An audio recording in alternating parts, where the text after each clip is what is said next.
প্রকাশ্যে সন্দেশখালী স্টিং অপারেশনের দ্বিতীয় ভিডিও। সন্দেশখালী 2 ব্লকের বিজেপির মণ্ডল সভাপতি সেই গঙ্গাধর কয়াল কি দেখা গেল ভিডিওতে। তৃণমূলের তরফে প্রকাশ করা হয়েছে এই ভিডিও, তবে এর সত্যতা যাচাই করেনি এনকেটিভি বাংলা। সন্দেশখালীতে যে মহিলারা আন্দোলন করেছিলেন তাদের আর্থিক সাহায্য করার বিষয়টি নিয়ে কথা বলতে শোনা গেছে গঙ্গাধরকে। প্রথম ভিডিওটি বিকৃত করা হয়েছে বলে সিবিআইকে বলেছেন গঙ্গাধর। ইতিমধ্যে কলকাতা হাইকোর্টে মামলাও করেছেন তিনি।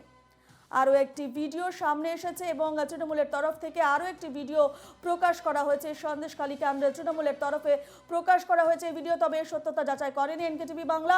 সন্দেশখালীতে যে মহিলারা আন্দোলন করেছিলেন তাদের আর্থিক সাহায্য করার বিষয়টি নিয়ে কথা বলতে শোনা গেছে গঙ্গাধরকে। প্রথম ভিডিওটি বিকৃত করা হয়েছে বলে সিবিআইকে বলেছেন গঙ্গাধর। ইতিমধ্যেই কলকাতা হাইকোর্টে মামলাও করেছেন তিনি।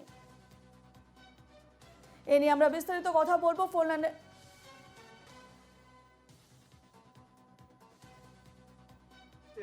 খালি হাতে কখনো হয়? আমরা না দীর্ঘদিন করে আসছি, আমরা বঞ্চিত হয়ে আসছি, সে ঠিক আছে, আমরা মেনে নিতে পারবো। আমরা দেশের স্বার্থে লড়ছি, অখণ্ড ভারত চাই আমাদের। কেন চাই সেটা আমাদের নিজেদের, আমরা সেটা জানি, কিন্তু সবাই ওই কথা শুনে আর মুখ পেট ভরবে না। ঠিক আছে, ওটা দেখবেন আপনার হাতে গুনে 10 জন। 10 জন সন্দেশখালীতে পাওয়া যাবে না। তাই তো বললাম, সেইখানে দাঁড়িয়ে থেকে আপনার 1 টাকা ছাড়া সে কথা বলবে না।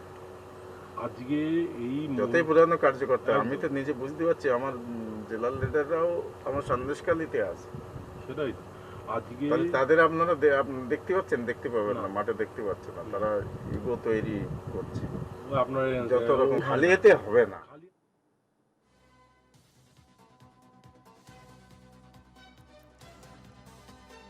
আপনারা শুনলেন সেই ভিডিওতে বলছেন গঙ্গাধর কয়ালকে দেখা যাচ্ছে ভিডিওতে, এবং তৃণমূলের তরফে প্রকাশ করা হয়েছে ভিডিও, তবে এর সত্যতা যাচাই করেন এনকেটিভি বাংলা। নিয়ে আমরা আর বিস্তারিত জানবো। ফোন লাইনে রয়েছেন আমাদের প্রতিনিধি সঞ্জীব সরকার।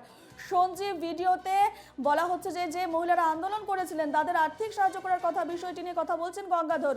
কি তথ্য রয়েছে এ বিষয়ে? তবে সন্দেশখালীর ঘটনার পরে একের পর এক যেভাবে ভাইরাল ভিডিও সামনে আসছে, অর্থাৎ নতুন করে কিন্তু আবার এই গঙ্গাধর কয়ালের ভিডিও কিন্তু আবার সামনে আসলো। যদিও এই ভিডিও সত্যতা যাচাই করেনি এনকেটিভি বাংলা, সেই ভিডিওর মাধ্যমে কিন্তু গঙ্গাধর কয়াল কিন্তু একাধিক কিন্তু ভয়ঙ্কর অভিযোগ তুলে নিয়ে এসে, অর্থাৎ যে মহিলাদের আন্দোলন করেছিল তাদের একটা লিস্ট কিন্তু তৈরি করা হয়েছিল। তারপরে একবার কিন্তু 2000 টাকা করে কিন্তু দেওয়া হয়েছিল সেই সব মহিলাদের কিন্তু সেই লিস্ট তৈরি করার কথা কিন্তু ভাবছে সেই ভিডিও, ভাইরাল ভিডিওর মাধ্যমে কিন্তু শোনা যাচ্ছে।